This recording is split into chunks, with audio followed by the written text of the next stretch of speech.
Olha, eu vou te falar uma coisa, concurseiro não tem um dia de paz nesse Brasil. Hoje é dia 15 de dezembro de 2022, quinta-feira, tá acabando o ano, ninguém aguenta mais 2022, estão apagando as luzes de tudo, já colocando a chave embaixo do capacho para voltar ano que vem, e vem uma notícia. Você talvez tenha ouvido falar que o presidente Jair Bolsonaro havia vetado um projeto de lei para estabelecer nível superior para técnico judiciário de tribunais federais. Pois bem, esse veto caiu hoje, caiu agora há pouco. Foi abaixo o veto presidencial e agora é lei. Agora é nível superior para técnico judiciário do Poder Judiciário da União.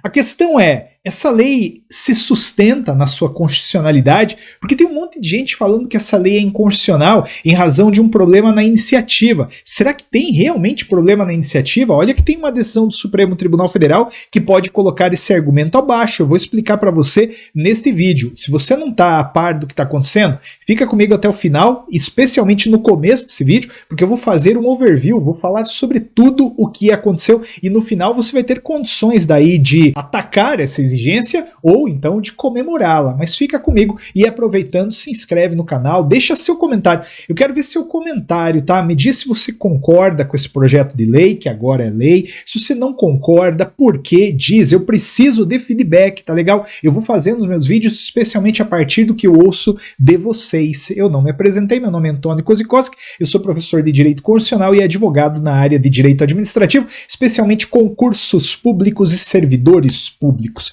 Mas vamos lá, agora vamos conversar sobre o projeto de lei 3662 de 2021.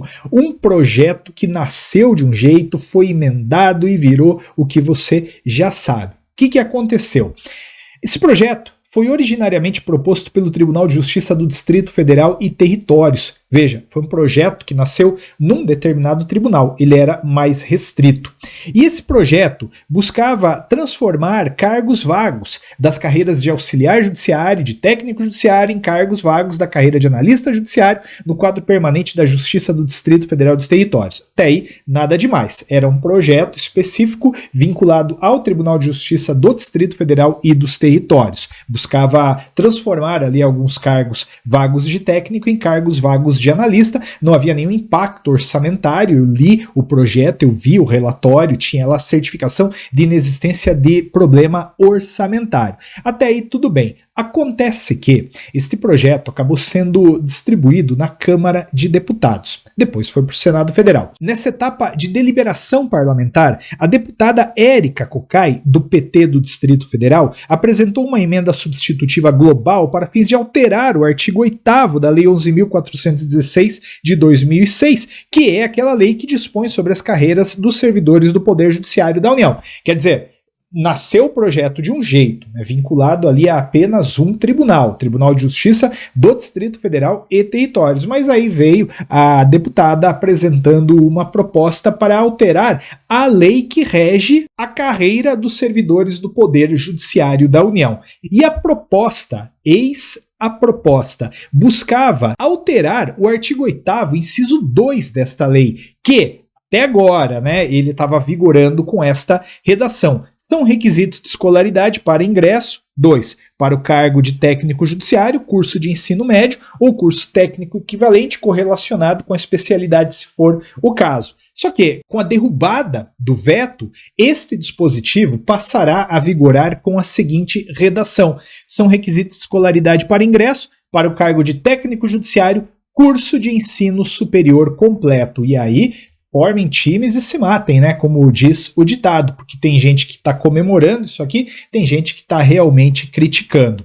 Eu vou dar os elementos para você formar o seu juízo e aí você defende, mas defende com categoria, defende com rigor técnico, não necessariamente com blá blá blá. Você tem que saber o que está acontecendo para você levar adiante a sua convicção, lutar por ela, e seja qual for, tá? Você pode ser a favor, você pode ser contra. Eu particularmente tenho algumas suspeitas quanto à constitucionalidade desse projeto, quero debater contigo. Se você não concordar com elas, não tem problema, o espaço é teu, tenta me convencer aí do contrário, a gente vai discutindo, tá legal? Mas antes de a gente chegar nessa etapa mais crítica, ainda é preciso lembrar que esse projeto foi aprovado em ambas as casas do Congresso Nacional, como eu havia dito. Acontece que, No Senado, o senador Jorge Cajuru fez um parecer bastante contundente, sinalizando que a alteração conta com inconstitucionalidade. Ele acabou batendo, o senador, na questão da iniciativa. Ele disse o seguinte: não poderia a parlamentar ter apresentado aquela proposta de emenda. Por quê? Porque aquilo ali que diz respeito à organização de Poder Judiciário deveria partir de iniciativa do Poder Judiciário. A conclusão do parecer do Cajuru está aqui, ó. Ante todo o apresentado, o parecer conclui que a emenda legislativa apresentada pela deputada Érica Cocai ao projeto de lei 3662/2021 é flagrantemente inconstitucional, pois padece de vício de iniciativa, sendo passível de sindicância se sancionada pelo Supremo Tribunal Federal via ação direta de inconstitucionalidade, o que revela inviabilidade de prosseguimento da emenda no bojo do processo legislativo. Claro que o parecer é mais completo do que isso, eu só coloquei aqui a conclusão, mas todo parecer acaba gravitando em torno do artigo 96, inciso 2, a linha B da Constituição, que diz o seguinte: compete privativamente ao Supremo Tribunal Federal, aos tribunais superiores e aos tribunais de justiça propor ao Poder Legislativo respectivo, B, a criação e a extinção de cargos. Então, segundo o senador Jorge Cajuru, aquela emenda estaria violando justamente esse dispositivo. Tentando simplificar, ele quis dizer que não poderia a parlamentar ter apresentado aquela alteração. Aquela alteração, segundo a análise do senador, deveria ter partido de quem? Do Poder Judiciário. Afinal de contas, estamos falando de criação de cargo de tribunal. E com base nesse ponto, com base nessa reflexão, o presidente Jair Bolsonaro acabou vetando o projeto de lei. E nas razões de veto apareceu justamente isso aqui, ó. A proposição legislativa incorre em vício de inconstitucionalidade ao dispor, por intermédio de emenda parlamentar, acerca de cargos vinculados ao Poder Judiciário da União, o que confrontaria a competência privativa do Supremo para apresentar proposição legislativa sobre questões relativas a pessoal do Poder Judiciário da União, nos termos do disposto na linha B do inciso 2 do artigo 96 da Constituição. Este foi o veto presidencial. Acontece que, você sabe, o veto presidencial sinaliza o não do presidente, sinaliza o não estou de acordo do presidente. Mas isso não encerra necessariamente o processo legislativo. De acordo com a Constituição, quando o presidente veta um projeto de lei, compete ao Congresso Nacional se reunir para deliberar sobre aquele veto. E ao fazê-lo, o Congresso Nacional pode concordar com o veto, ocasião na qual aquilo é arquivado, ou derrubar. Aí você fala, mas então quer dizer que o Congresso manda mais que o presidente? Em processo legislativo, certamente, afinal de contas é função típica do Poder Legislativo legislar, é função típica do Legislativo criar as leis. Com base nessa prerrogativa, o que o Congresso fez hoje, dia 15 de dezembro de 2022? Meteu o pé e derrubou o veto do presidente, de modo que passou a vigorar a lei com a redação nova, exigindo para técnico do Poder Judiciário da União nível superior. E aí a gente pode, agora que já entendemos o que aconteceu, começar a discutir a pertinência disso. Se há inconstitucionalidade realmente. O senador Cajuru está certo? O presidente da República estava certo ao ter vetado? Olha que tem um ponto importante aí que eu fui atrás. Até porque eu notei que uma grande defensora desse projeto era a FENAJUF, que é a Federação dos Servidores Públicos do Poder Judiciário da União. Veja, eu imagino não, né? Eu tenho certeza, na verdade, que há uma assessoria jurídica ali, que as pessoas vivem aquilo e que não incorreriam talvez num erro tão básico, sustentar um projeto com um grave vício de inconstitucionalidade, porque um vício formal de inconstitucionalidade, ele acaba anulando aquele projeto. Mas aí eu fui atrás para entender qual era o posicionamento da FENAJUF. E obviamente, né, se alguém da FENAJUF quiser comentar, quiser me mandar algum tipo de mensagem, os meus contatos estão aí. A FENAJUF está sustentando a constitucionalidade dessa alteração com base no que o Supremo Tribunal Federal decidiu na ação direta de inconstitucionalidade 973. Eu não vou ler tudo isso aqui contigo, tá? Se você quiser, você dá uma printada aqui na tela e lê com calma. Mas o que aconteceu? O Supremo Tribunal Federal, nesta ação direta de inconstitucionalidade, reconheceu que, de fato, podem parlamentares apresentar propostas de emendas em projetos de iniciativa de outros poderes, podem fazer isso desde que respeitada a pertinência temática e desde que isso não implique em aumento de despesa.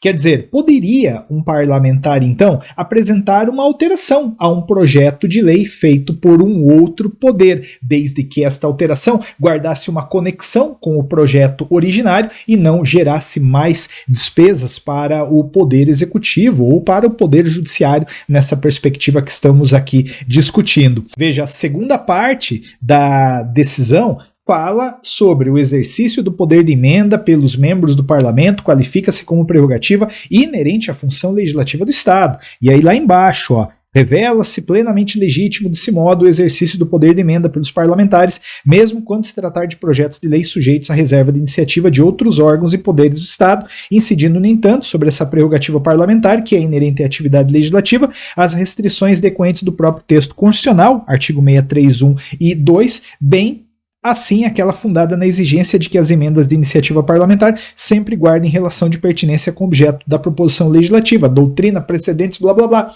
Então, como eu disse, o Supremo Tribunal Federal entendeu que sim, parlamentares podem apresentar propostas de emenda a projetos de lei que originaram-se no âmbito de outros poderes, desde que haja uma pertinência temática, né, desde que não viaje aquela emenda, não verse sobre uma matéria totalmente estranha ao que estava sendo proposto, e desde que haja o quê? Um respeito à questão orçamentária. Então, essa questão da iniciativa, realmente, num primeiro momento, parece-me que há um vício, né? Eu não tenho também acesso a tudo que está ali no contexto daquele projeto, não tenho acesso a todas as perspectivas da FENAJUF e de quem é a favor a isso. Mas sim, parece-me que há uma inconstitucionalidade. No entanto, há um ponto de reflexão a ser feito. Realmente há um precedente do Supremo Tribunal Federal dando uma mitigada nessa questão da emenda parlamentar. O que me parece um ponto importante é compreender a questão orçamentária disso. Há orçamento ou não há? Porque se realmente não tiver, aí esse próprio precedente que eu acabei trazendo aqui do Supremo Tribunal Federal acaba indo por água abaixo. De qualquer forma, independentemente dessa inconstitucionalidade formal, a gente poderia sim considerar uma inconstitucionalidade material, uma inconstitucionalidade no projeto em si, no teor dele. Talvez haja, sim, uma afronta ao artigo 37 do texto constitucional, que trata do acesso ao cargo público no Brasil, um acesso que deve ser universal, concorda comigo? Dá uma olhada no artigo 37, especialmente no inciso 2. O 37.2 diz que a investidura em cargo ou emprego público depende de aprovação prévia em concurso público de provas ou de provas e títulos de acordo com a natureza e a complexidade do cargo ou emprego. É bem verdade que essa correlação de natureza e complexidade está diretamente vinculada no contexto desse dispositivo ao concurso de provas ou de provas e títulos, mas ainda assim a gente pode extrair disso aí a análise de conveniência, de apertar uma exigência num cargo que talvez não precise daquela qualificação técnica. Esta é a indagação. Será que não estamos apertando demais? Será que realmente as atribuições de técnicos judiciários passam por uma qualificação em ensino superior? E se sim, qual? Porque tem isso também. O sujeito fez qualquer tipo de curso, ele está habilitado então para ser técnico judiciário. Mas então não precisa do curso, concorda? O cara é tudólogo, ele fez esse curso, fez aquele curso, fez isso, fez aquilo. Então qualquer especialidade é especialidade, significa que não estamos dependendo de especialidade. Então note, a gente tem que avaliar essa situação com bastante cuidado. Não é porque existe lei que passou a ser isso uma verdade incontestável. Não, a gente pode começar a discutir essa pertinência de termos trazido um nível superior para um cargo que até então estava todo mundo exercendo. Porque vem outra reflexão agora. Há algum estudo realmente demonstrando que, poxa, os técnicos que entraram com ensino médio não estão dando conta daquele recado? Eu não vi, tá? fica aí o espaço aberto, me manda o link, eu não tenho nenhum compromisso com o erro também. Se eu me convencer de que eu tô errado, eu gravo outro vídeo me retratando, não tem nenhum problema, mas me ajuda a compreender isso aqui. Até agora, para mim, isso aí tá cheirando um pouco inconstitucional, entende? No que diz respeito àquela inconstitucionalidade formal, eu realmente tenho ali um pouco de dúvida ainda, né? Vou deixar a coisa caminhar um pouquinho mais. Agora, no que diz respeito à materialidade desse projeto, isso aí tá me cheirando inconstitucional sim. E lembrem-se, né? A gente não tá no mundo ideal, a gente tá num Brasil pós-pandemia, com uma economia um tanto quanto comprometida, as pessoas fazendo aí das tripas coração para estudar. Será que é realmente também um momento em pensar nesse nível superior?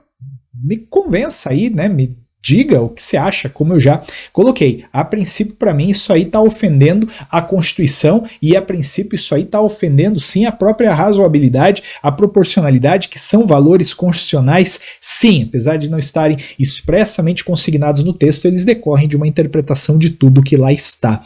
Então, esse é o cenário. Acabaram derrubando o veto presidencial, de modo que a lei vai entrar em vigor. Agora, é óbvio que ela vai ser questionada na sua constitucionalidade, seja na inconstitucionalidade formal, seja na inconstitucionalidade material, por ofensa ao artigo 37 da Constituição e a própria razoabilidade e proporcionalidade. Antônio, como é que vai questionar essa lei? Eu posso entrar com uma ação? Veja, aqui o que se tem de forma mais lógica para tentar impugnar o todo é o ajuizamento de uma ação de controle concentrado. E essas ações de controle concentrado não podem ser manejadas por qualquer um.